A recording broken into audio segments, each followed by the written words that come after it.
Sales Wisdom Podcast, guys. Another one with Cory Bray. This one's going to be quite legendary. Cory, you might have heard of him like I did. I read a couple of his books on my Kindle Unlimited. They're sales books, quite good. Cory's also co-founder at CoachCRM and ClozeLoops, two very prominent company in the sales world. Cory, can you briefly introduce yourself and tell us a bit more about your companies?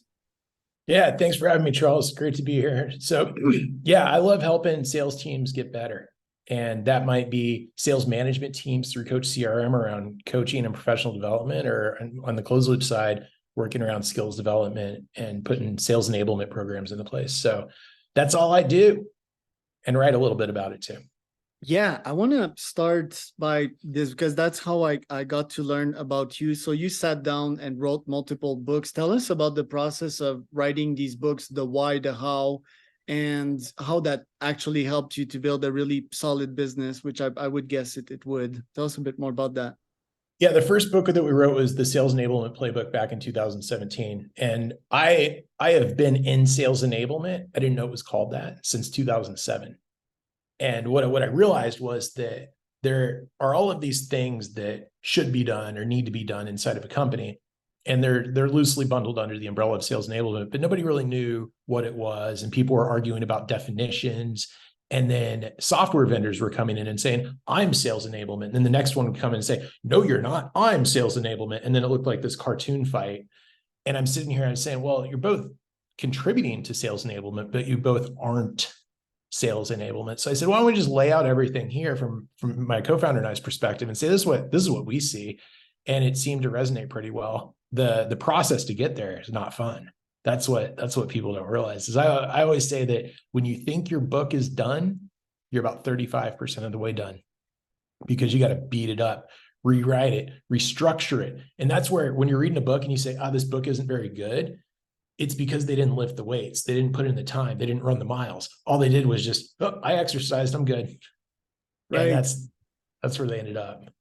And that's the kind of laziness that I have on my side, like me, it's not about like, yeah, there's a part of laziness, but it's more about hacking my way through things. And I'm like, okay, I'll just feed GPT the whole content of my LinkedIn. Been active for like 6 years. There's probably like 5,000 posts in there.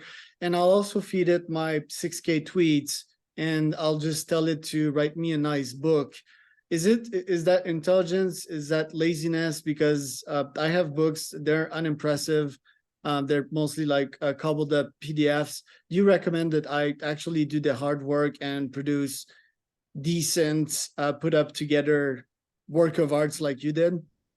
Well, you'll get great content from your tweets and from your LinkedIn posts. You'll get great paragraphs. You'll get great sentences. The hard part is orchestrating those in a way that the reader wants to engage with. Because when you write a book, you're not competing against other sales books. You're competing against Netflix and sleep and family time and boating and vacation. Right. That's what you're competing against. Those things are awesome.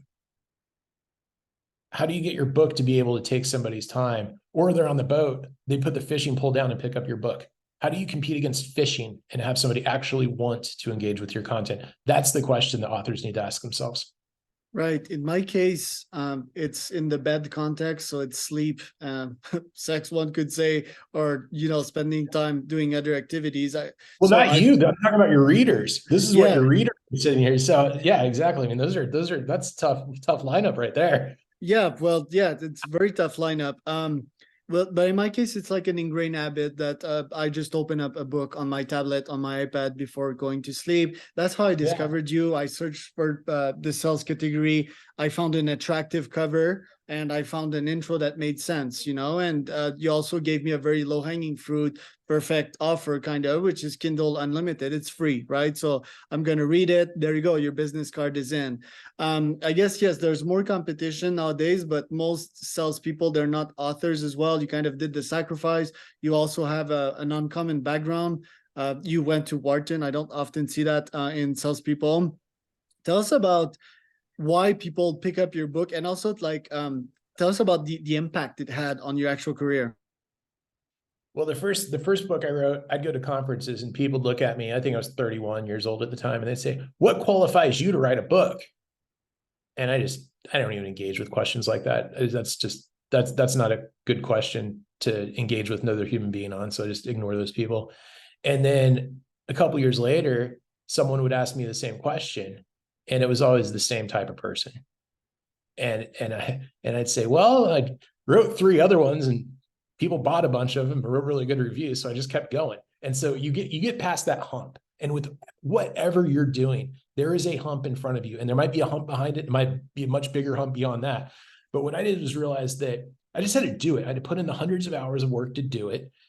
And it worked. And the reason people like it is because it's practical, because it's actionable, because it's what I would want. I want something where I can take it and go do it. I don't need a 50-page story about the history of something to build up to it. When you're watching a movie, next time you watch a movie, go watch the first scene. The first scene is action-packed. There's two types of openings of movies. There's either a action thing that then slows down and gets re-explained after the opening credits, or there's a build-up like in Step Brothers, but it's every 2 or 3 seconds there's a new scene that's being shot just super fast. And so you're never going to see a slow build-up because you're going to lose the audience. And the same thing happens in the book. So fast build-up. Who's this for? Oh, boom. What are some of the problems we were trying to solve? And then throughout the book, first, third, frameworks, most of the book, application of those frameworks, and then action items with specific action items at the end of each chapter and small introductions at the beginning of each chapter. And you do something like that and have good structure. And then you start feeding the content into there and people are like, oh, wow, okay, this is really, really good. It just takes hours and you can't take shortcuts, period. Right. And that's like a slap in my face. I really need to wake up and get into it, because from the sounds of it, it really had that humongous impact on you. Another question I have from the book is, you decided to co-author that one. How did you split responsibilities? What's a co-authoring like? Because you did that with Hillman, right? Yeah, I've been working with Hillman since 2014. So it's 10 years now in 3 months, which is pretty cool. Epic. What we realized was that he's really good at frameworks and packaging things up and being very critical. I'm very good at first drafts. I do what I call blackout writing. Okay. And it doesn't mean that I drink a lot of peppermint schnapps and write. It means that I turn off my editing brain. You have 2 brains. You have a writing brain, your editing brain. We probably have more brains than that, but for the purpose of this conversation, writing brain, editing brain. If your editing brain is turned on while you're writing, you're going to go slow. You're going to second guess yourself, and it's just not going to go anywhere. If you turn off your editing brain, one time I wrote 10,000 words in one day. Yeah, not surprised. You can do it. You just got to turn off, and then you got to figure out what works for you. So things that work for me: flying, going to strange places. Like I'm sitting on the Mediterranean in Spain right now, just cranking, because I like to go different places and have different scenes. And that's what I do. You might have a different way. James Patterson goes to his house. I don't want to call it an outhouse. It's a house behind his house. Right. From a shed. Yeah, shed, whatever it is. It's probably really fancy because the dude's rich, but right. for 3 or 4 hours in the morning, he writes, and then the rest of the day, he just hangs out with his wife and does fun stuff. And that's whatever works for you, works for you. It's just, you got to find it and unlock it. Right. And the next question is like, do I want to live that writer's life? I think I want to live a more diverse life, because one person that I really put on a pedestal is kind of Ryan Holiday's, but I don't want to write my whole day. But I think you touch something quite important here, which is, getting that flow state. I own a cold email agency, so it's very short form. But I noticed definitely that put me in that Google Docs for more than, let's say, 15 minutes, and I go in a flow state and I can write and write and write. And the more I write, the better it gets.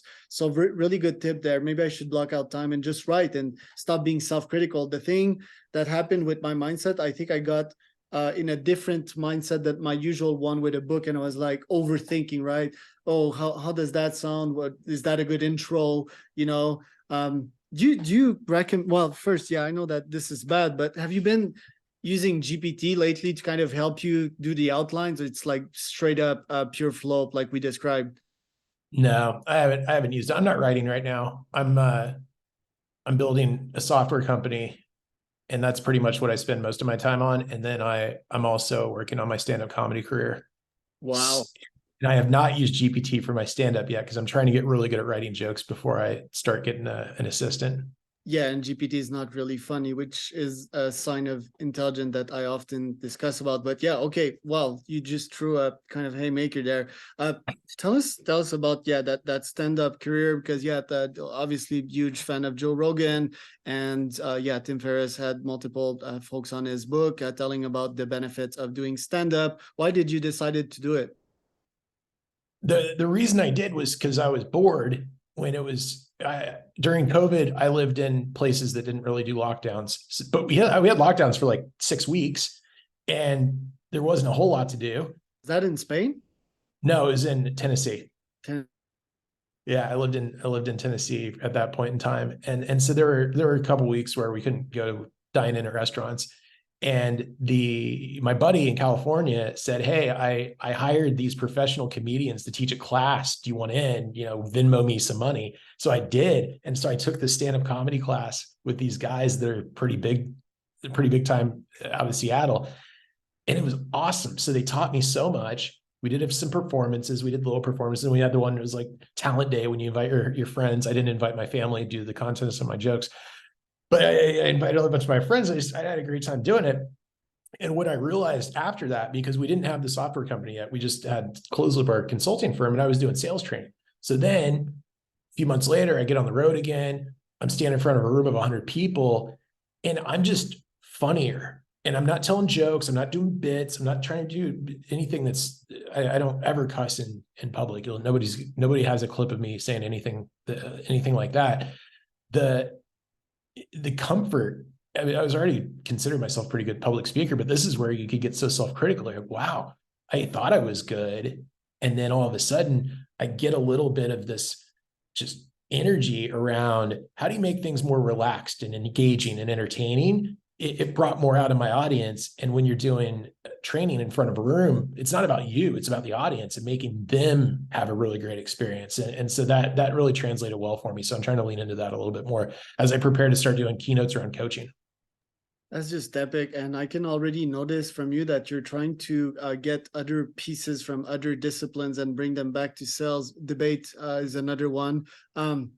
I'm also in that same space of yours. I really need to get going with that improv thing. Plus, yeah, stand up is fascinating. I think one epic niche also nowadays to go after from a financial perspective, I'm kind of a product market fit nerd, is humor for entrepreneurs or humor for sales. That's a huge niche. There's millions to be made in that niche. So good that you're actually spending your time into this. It's really fascinating.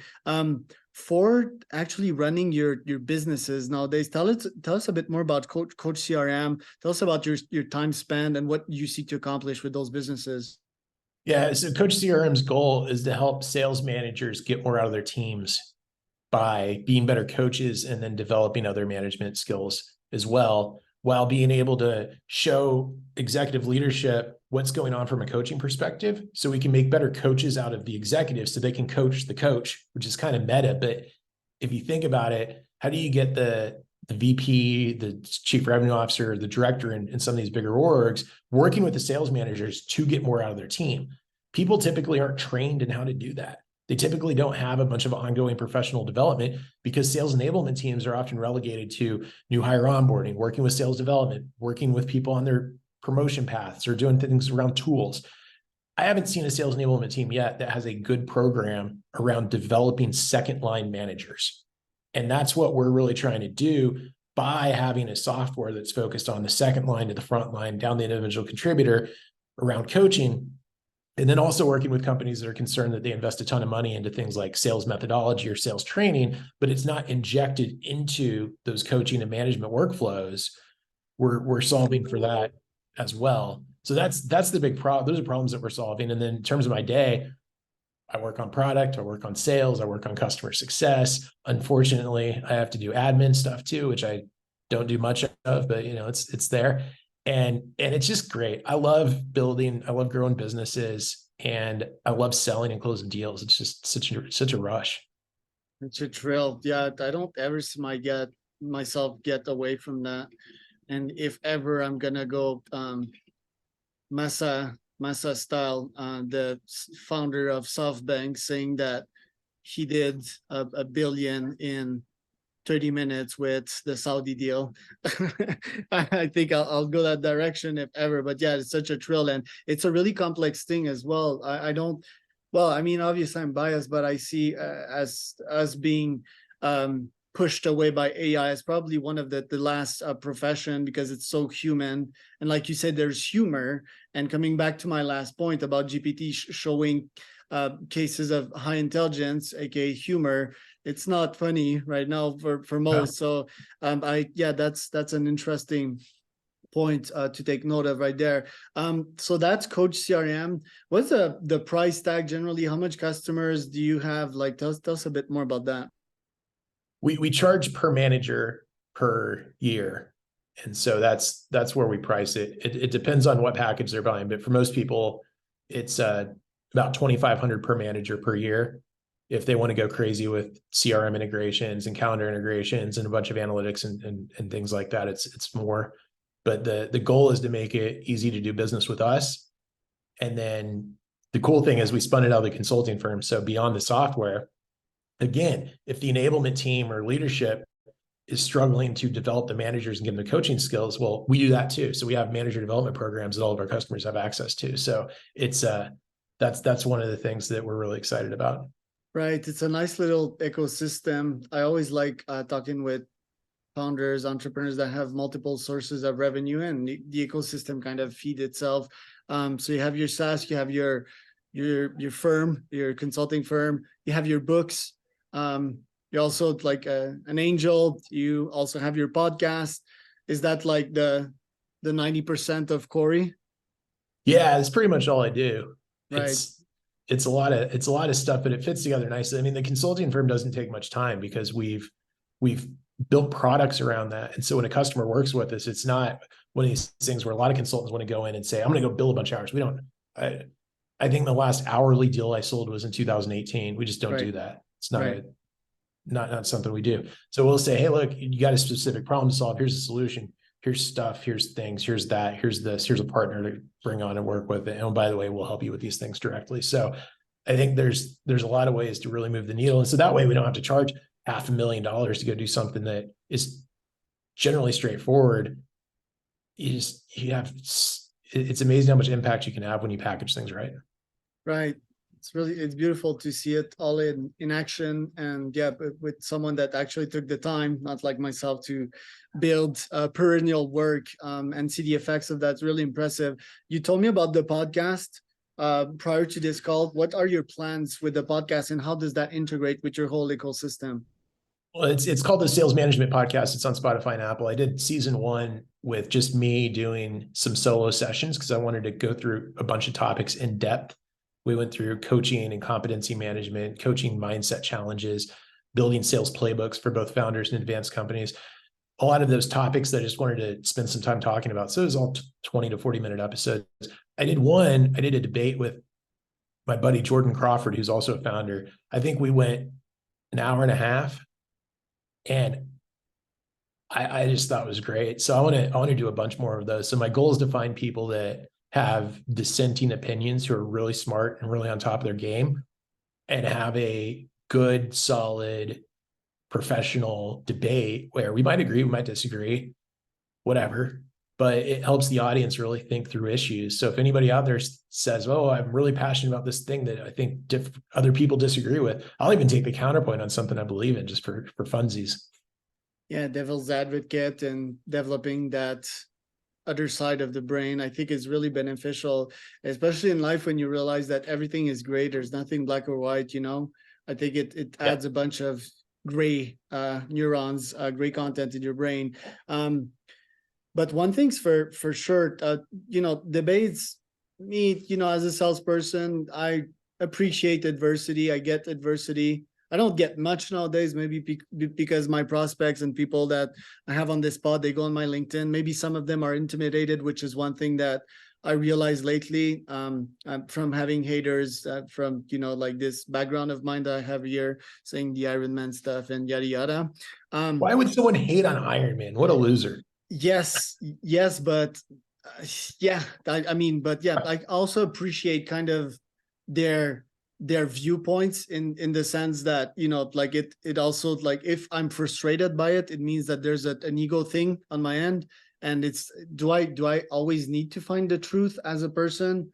Can't I just like sit and chill? Because yeah, if not, you know, I think I'm wasting energy sometimes at getting frustrated with these folks. But yeah, I've had these lately, and I expect those. I think it's also a good sign, right? When you get hate. Well, let me ask you that. Have you got hate from your book and from your content? Oh yeah, of course. What's your reaction to it?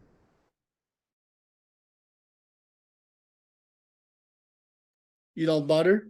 That's fine, but I don't get emotional at anything. I think that getting emotional is a distraction from working towards your goals. It's just not something I do. I know a lot of people do. So look, if you want to get emotional about things, that's fine. That's whatever. I just don't do it. I get excited about winning. So I guess that's one way I do get emotional. Right. But in terms of if someone says something or does it, there's 0% chance you could upset me. It's not. I mean, I guess if you T-bone my car when your light was red, yeah, I'd get hot for a second. Cool, whatever. But I just, why would I get upset about what someone says about business or work or something? Right. It's just craziness. Right. Well, I guess that's the theory. I guess, like in my case, I began doing content again, and I wasn't, because I've been on and off with my content, and I was okay. Yeah, again, that's how YouTube is. Ironically, on LinkedIn, I was like, oh, I'm not getting enough feedback. I'm not getting enough trolls and haters. And I want more like feedback, because obviously I'm not a god here. So basically, yeah, I think it's just like lack of re-experience on my side, and I'm like, oh yeah, okay, that's how it works again. But yeah, theory, you know, is always different from practice again. Like once you get like in the action, you've got people going at you. I've been observing various folks, like Lex Friedman, for example. He has a tough time, I think, dealing with that. Get lots of hater. Some people also attempt for your life. I love Lex Friedman. Yeah, why would anybody hate Lex Friedman? Lex Friedman's goal in such a sweetheart is to uncover the truth about the world. Right. And I think what happens is I don't talk about politics in public, but I think that there's forces out there that think that if the truth is something that someone else believes and it goes against what I believe, then it's not actually truth. It's a bad thing and it's evil. Right. And if that's your view on the world, you're not going to have very much fun when you're in your 70s. Well, yeah, ever. There's division nowadays, which is the result of mostly tech, you know, and then a bunch of forces, which are interesting. But I want to ask you like one last question with that debate thing. How can I be a better debater? By the way, I'd love to take the side of quantity vs quality debate. If you have some people that are like, oh yeah, let's send 3 hyper-personalized emails per day vs let's send 300 that are not so personalized. I'd love to take the quantity side if you want to have me on that. But granted that the points that I mentioned to you, if I have someone that kind of challenges me or gets rude kind of, and I get kind of nervous in a debate, what tips would you have for me to be a better debater? Prepare better for your next debate. Right. This is one of those questions where when we do sales training, people ask me, they say, hey, Cory, I've got this objection. How do I handle it? It's like, build a time machine and go back and don't put yourself in a bad spot so you're getting that objection. Yeah. Are there ways to get out of it today? Yes, absolutely. My fear is if that's the thing that we're focusing on right now, it's not going to cure the root cause. And a big problem in B2B sales is you've got these people that are in these jobs that are great people. They haven't been trained in a lot of management principles, such as Toyota 5 Whys, root cause analysis, things like that really get you to understanding where you should focus your time. So when a coach isn't good at diagnosing and prioritizing, even if they're good at coaching, they're going to be going off in the wrong direction. If they're not good at coaching, that amplifies the problem. And at an individual contributor level, if they're sitting there thinking about these things that are symptoms instead of things that are problems. So that's the advice I give you, is think about how you work on your prep. And there's one guy, and he's always posting these, it's this whole crowd of these folks that have been in these jobs for like 2 or 3 years. And look, I was 2 or 3 years of my career at one point, but I wasn't running around telling hundreds of thousands of people how the world works and that they're wrong. This guy the other day posted something. He's like, the best highest paid SDRs make 30 dials and send 20 emails a day. I was like, cool, dude. What do they do after they have the breakfast? And then he was like, we'll agree to disagree. So I'm like, okay, cool. So someone taught you how to be That's the best one. Agree to disagree. I don't agree to disagree. That's it. So anyways, yeah, man. Well, thanks. This has been fun. Thanks for having me on. Yeah. Where can people find out more about you, Cory? You can check out our company, CoachCRM.com. Follow me on LinkedIn, send me a note. And if anybody wants a copy of any of my books on Kindle, I'll send you a free copy. Just shoot me a note on LinkedIn.